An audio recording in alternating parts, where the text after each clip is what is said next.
Okay, so now jmeter is also ready. Now what I want to show you is the third thing, right? The third point that we have discussed: test from outside and from the EC2. From both the location, we are going to run a sample test, and then we'll compare, okay, how the results are varying. So for that, what we'll do, we have our sample jmeter script. We'll try to run it for one iteration first to make it sure everything is running. Go to bin folder, okay, jmeter, and we'll open this. I think this is inside the downloads folder. Let me copy it in the bin folder itself. Okay, yeah. So both the scripts are inside the bin folder of respective jmeters. Okay, so you can open it here now.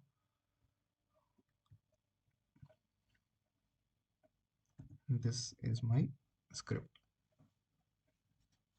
Now I need not to change the localhost URL because we are inside the cloud and our application is running on localhost URL only, right? The only thing I'm going to change is I'll disable this CSV data config and I'll give username and password in the test plan defined variables only.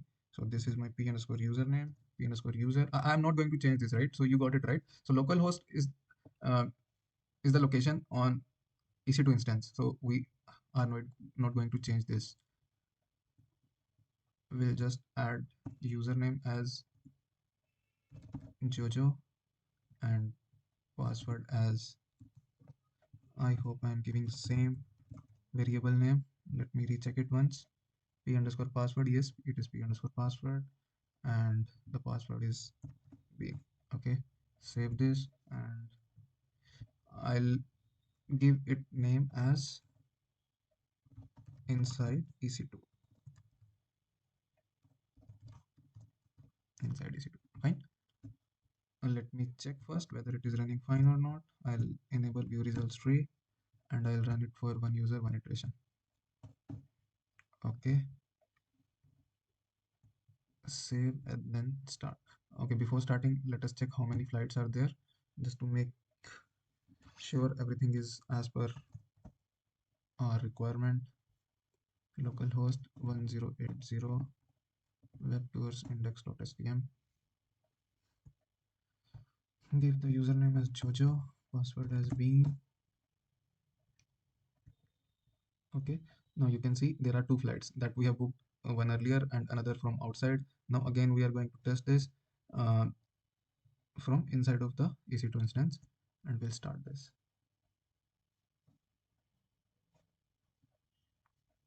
Okay, it's done. Now there should be three flights. There are three flights now.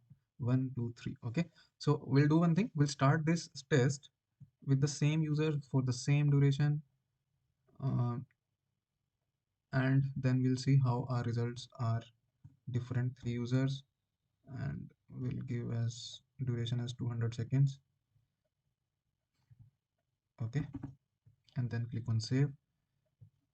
Disable this view results tree. Enable this simple data writer, and then click on save again. Okay, go to bin folder and do cmd there. You will be directly inside your bin folder. Yes, and jmeter -n -t, and then your script location. This is my location is not required as we are already inside the same location, so you can directly give the file name. Yes, .jmx, right? Similarly, before starting, let us go outside of this cloud, go to bin, do cmd. Okay, jmeter -n -t. File name I think is same. Where is my flight? This is .jmx, right? So here also I have given jmx. Yes, so see, now this is inside the EC2 instance. Okay, we are hitting the same application. Okay, application is deployed inside the cloud. We are hitting that application from outside of the world. Okay, I have started it. Okay, please apply a script name with extension .jmx. What happened? Do I need to give in double quotes? No. Okay, jmeter dot back. Oh, minus n. Okay, okay. There was no space between jmeter and minus n. Okay, fine. Yes. So test is started here from outside, and we'll start the same test from inside. Okay. So this test will run for 200 seconds as the time we have given. Okay. In the meanwhile, what I'll do is I'll show you.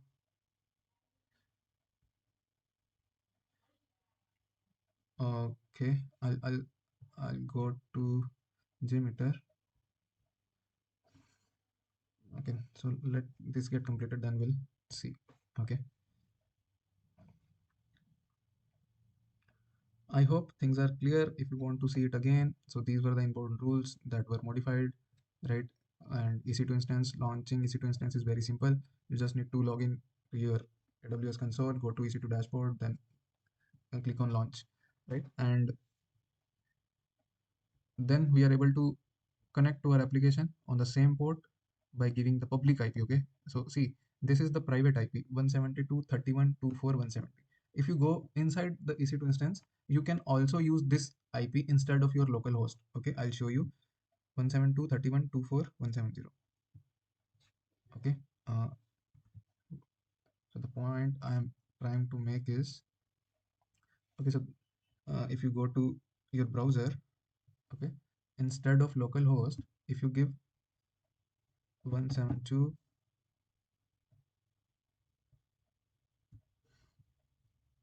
dot 31 dot 24 dot 170, okay, colon 8080, so your Jenkins should start. Okay, instead of localhost, you are using the private IP. Also for web tour application with the same IP 172.31.24.170 web tours slash index dot htm. Okay, so see, instead of localhost, you can give your private IP address. Okay, here also we have shown the same. Okay, so that is how your private IP works, and public IP is to access your cloud from outside. Okay, I think it should get over by now. It's still running. Okay,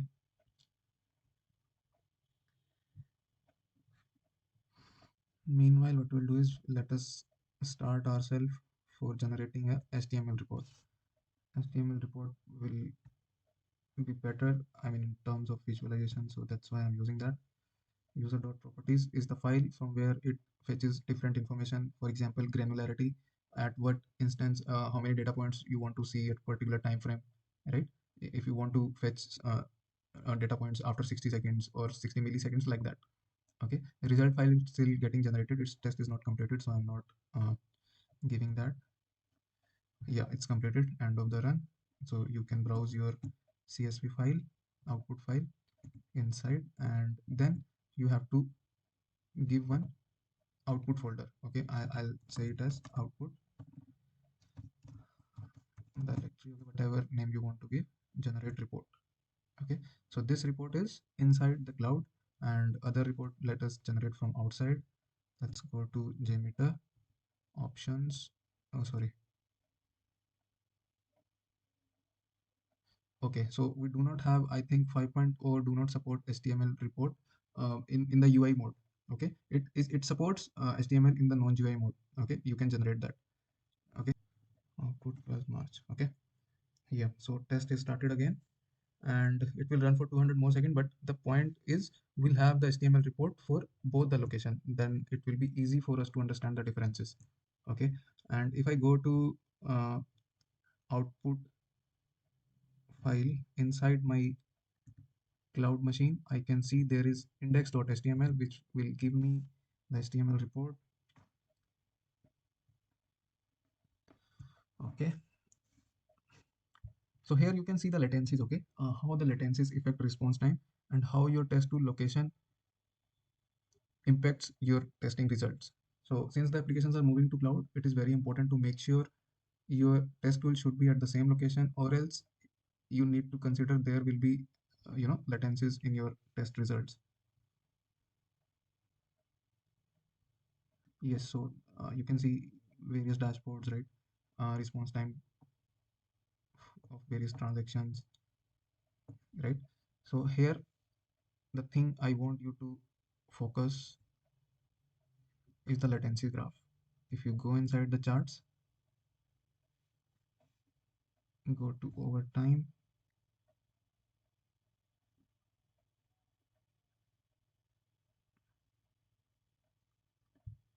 Okay, it's taking some time now. Yeah, latency is over time. If I click here,